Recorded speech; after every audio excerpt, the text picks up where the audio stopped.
Қайырлы күн, құрметті оқушылар, сіздермен Сымбат Самат. Бүгін бізде ағылшын тілі пәнінен 8-ші сыныптың 3-ші тоқсандағы 2-ші БЖБ-сы. БЖБ-ның тақырыбы Travel and Transport, саяхат және көлік. БЖБ-да берілген бірінші тапсырма Reading, оқу. Task 1, read the text and answer the questions. Бірінші тапсырма берілген мәтінді оқып, сұрақтарға жауап беру керек. Мен қазір сіздерге текстті оқып, аударып, және қазақша аудармасын осы видеоның описаниясында қалдырамын. Travel is something that people do every day. It is very difficult to avoid the need to travel. Саяхат бұл адамдар күнделікті жасайтын нәрсе. Саяхаттау қажеттілігін болдырмау өте қиын. It may be a trip to school, university or to work. Бұл мектепке, университетке немесе жұмысқа сапар болуы мүмкін.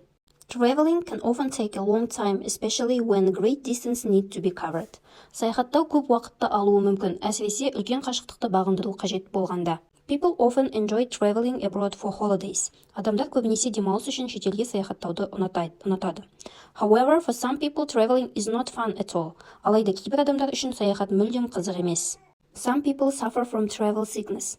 Кейбір адамдар саяхат ауруымен ауырады. This means that they will become unwell each time they travel. Бұл олардың сапарға шыққан сайын нашарлайтынын білдіреді, яғни жағдайлары нашарлайды. Traveling can be either affordable or costly. Саяхаттау қолжетімді немесе қымбат болуы мүмкін. It often depends on how far you want to travel and the choice of transport. Using a bicycle will not cost anything as you power it by using your legs. Көбінесе бұл сөздің қанша қашықтыққа барғыңыз келетініне және көлікті таңдауға байланысты. Велосипедті пайдалану ешқандай шығын келтірмейді, себебі сіз оны өз аяқтарыңызбен қуаттайсыз. However, the use of a bicycle can be hard work and it can take a lot of time to travel long distance. Дегенмен велосипедті пайдалану қиын жұмыс болуы мүмкін және ұзақ қашықтыққа бару үшін көп уақытты қажет етеді. Cars and motorcycles are faster modes of transport, but are more expensive to use as gasoline is needed for them to work. Автомобильдер мен мотоциклдер көліктің жылдам түрі, бірақ олардың жұмыс істеуі үшін бензин қажет болғандықтан пайдалану қымбатырақ. It can usually be assumed that the longer you wish to travel, the more expensive and the time-consuming it will be. Әдетте, неғұрлым ұзақ саяхаттауды қаласаңыз, соғұрлым қымбатырақ және уақытты қажет етеді деп болжауға болады.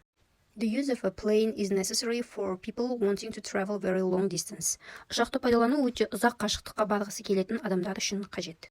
A pilot will fly a plane from an airport for many thousands of miles to take people to places far away. Ұшқыш адамдарды алыс жерлерге жеткізу үшін әуежайдан мыңдаған мильге ұшақпен ұшады. Although traffic is really a problem for airplanes, it can take a lot of preparation to travel by plane. Ұшақтар үшін трафик сирек проблема болғанымен, ұшақпен саяхаттау үшін көп дайындық қажет. People often need to arrive at the airport 3 hours prior to departure. Адамдар көбінесе әуежайға ұшып кетуден 3 сағат бұрын келуі керек. A train is another mode of transport which is ideal for traveling long distance within the same country or between countries which are connected by land. Пойыз бұл бір ел ішінде немесе құрлық арқылы байланысқан елдер арасында ұзақ қашықтыққа жүруге өте ыңғайлы басқа көлік түрі. A train driver will stop at train stations on the road to allow passengers wishing to proceed to the scheduled destination to board the train. Пойыз машинисі белгіленген жерге барғысы келетін жолаушыларға пойызға отыруға мүмкіндік беру үшін бағыт бойынша вокзалдарда тоқтайды. A number of destinations can be traveled by using the sea. Теңізді пайдалану арқылы бірқатар бағыттарға баруға болады. People often depart from a harbor in a ferry which is driven by a captain. Адамдар порттан көбінесе капитан басқаратын пароммен кетеді. If the journey is a long distance, people may choose to sleep on the ferry while they wait to arrive at their destination. Егер сапар ұзақ болса, адамдар межелі жерге жетуді күту кезінде паромда ұйықтауды таңдауы мүмкін. Some people choose to go on a cruise for their holiday, which would involve stopping at many different city ports for a short amount of time. Кейбір адамдар демалыс үшін круизге баруды таңдайды. Бұл қысқа уақытқа көптеген әртүрлі қала порттарында тоқтауды қамтиды. People who need to travel short distance may choose not to use any transport at all. Қысқа қашықтыққа баруды қажет ететін адамдар ешқандай көлікті пайдаланбауды таңдауы мүмкін. People often rely on their legs to take them to places nearby and they walk. Адамдар көбінесе жауларда жақын жерлерге апару үшін аяқтарына сүйенеді және олар жаяу жүреді.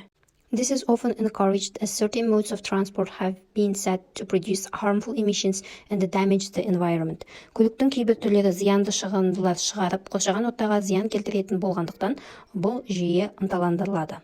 Осымен берілген мәтінімізді аударып болдық. Енді сұрақтарға кезек берейік. Which mode of transport does not cost money? Көліктің қандай түрі ақшаны қажет етпейді? Жауабы walking on foot and cycling. Жаяу жүру және велосипед айдау. Келесі екінші сұрақ. Why do some people not enjoy traveling? Неге кейбір адамдар саяхаттан рахат алмайды? Дұрыс жауабы because some people suffer from travel sickness. It means people become unwell when they travel. Оның себебі кейбір адамдар саяхатқа шыққанда денсаулықтары нашарлауы мүмкін. Соның себебінен оларға саяхаттау ұнамайды. Келесі үшінші сұрақ. Which mode of transport is ideal for traveling between countries connected by land? Құрлық арқылы жалғасқан елдер арасында саяхаттау үшін қай көлік түрі ыңғайлы? Жауабы пойыз, яғни train. Келесі тапсырма бізде writing, жазу. Task 2. Write about the most exciting experience of traveling that you had. Өміріңде болған ең керемет саяхаттау тәжірибең туралы жаз дейді. Яғни біз эссе жазуымыз керек өзіміздің өмірімізде болған ең керемет саяхат жайлы. Бұл тапсырманың өзіндік ережелері бар. Бірінші, use present perfect simple to share your experience. Present perfect simple шағын қолдану керек. Link your ideas into paragraphs with 3-4 basic connectors. Абзацтардың арасында 3-4 негізгі байланыстырғыш сөздерді қолдану керек. Punctuate your work correctly. Яғни өз эссеңнің пунктуациясын дұрыс қоюың керек. Бұл жерде қараңыз, менің эссемнің тақырыбы My trip to Turkey. Менің Түркияға саяхатым. Яғни бұл тек менің мысалым. Менің Түркияға саяхатым боламын. Әлде сіздің орныңызда мысалы менің Египетке саяхатым, яғни басқа бір елге саяхатыңыз болуы мүмкін. Немесе ата-жеңізге барған кездегі саяхатыңыз, немесе достарыңызбен бірге жасаған саяхатыңызды сипаттап эссе түрінде жазсаңыз болады. Тек эссе жазған кезде жоғарыда көрсетілген 3 ережені міндетті түрде сақтаңыздар. Бұл ережеге сәйкес, яғни екінші пунктіне сәйкес керек байланыстырғыш сөздерді мен видео описанияда сіздерге қалдырамын, ағылшыншасын және қазақша аудармасын. Сол сөздерді пайдалансаңыздар болады. Ал қазір мен өзімнің мысалымды сіздерге оқып аударып көрсетемін. Осы мысалға қарап отырып жазсаңыз болады, басқаша түрде жазсаңыз болады. Ол өз еркіңізде. Traveling is the most exciting thing in the world. First of all, it lets us discover the world and to see different countries, experience their cultures and the traditions. Moreover, we enrich our knowledge about life in general and particularly about ourselves. Traveling also gives us an opportunity to meet new interesting people, learn new languages and develop our skills. That's why I'm trying to travel as much as possible. Саяхаттау әлемдегі ең керемет нәрселердің бірі. Ең алдымен ол бізге әлемді тануға және түрлі елдерді көруге, олардың мәдениеті мен дәстүрінен тәжірибе алуға көмектеседі. Сонымен қатар біз өзіміздің өмір туралы жалпы білімімізді және өзіміз туралы түсінігімізді дамытамыз. Саяхаттау сонымен қатар жаңа қызықты танысуларға, жаңа тілдерді үйренуге және қабілеттерімізді арттыруға мүмкіндік береді. Сондықтан мен мүмкіндігінше көп саяхаттауға тырысамын. Obviously, the best trip I've ever had in my life was to Turkey. Although it happened 2 years ago, but I still recall this wonderful time with a great pleasure. I went there with my family and it was really the right decision because we traveled by plane. It was my first experience of flying. As we arrived, we checked in a hotel not far from the center. We were exhausted, but in a good mood. We were playing cards on the trip, singing songs and joking all the time. The weather was great. We swam in the sun bathed. The all-inclusive program let us eat and drink everything we want, unlimited. Анығында менің өмірімдегі ең керемет саяхатым Түркияға барған кезім. Осыдан 2 жыл бұрын болса да мен бұл керемет кезді сондай сағынышпен еске аламын. Мен ол жерге отбасыммен бардым және ол өте дұрыс шешім болды деп есептеймін. Себебі мен ең алғаш рет ұшақта ұшып көрген болатынмын. Біз келгеннен кейін қонақ үйге орналастық. Қонақ үйіміз орталыққа жақын жерде болды. Шаршаңқы болсақ та көңіл күйіміз керемет еді. Саяхатта біз карта ойнадық, ән салдық және үнемі бір-бірімізбен әзілдесіп жақсы көңіл күйде болдық. Ауа райы да керемет болды. Суда жүзіп күнге қыздырындық және барлығы қосылған бағдарламасы бойынша отельде қалағанымызша ішіп жедік. Thus, it was fantastic time and I hope to come back to Turkey one day to get the same marvelous emotions there. Осылайша бұл керемет кездер еді және осындай қуанышқа тағы да кенелу үшін мен Түркияға қайтып келемін деген үміттемін. Сонымен бұл мәтінде мен moreover, that's why, obviously, although, this сияқты байланыстырғыш сөздерді пайдаландым. Осы және басқа да байланыстырғыш сөздерді мен видео описанияда қалдырамын сіздерге көмек ретінде.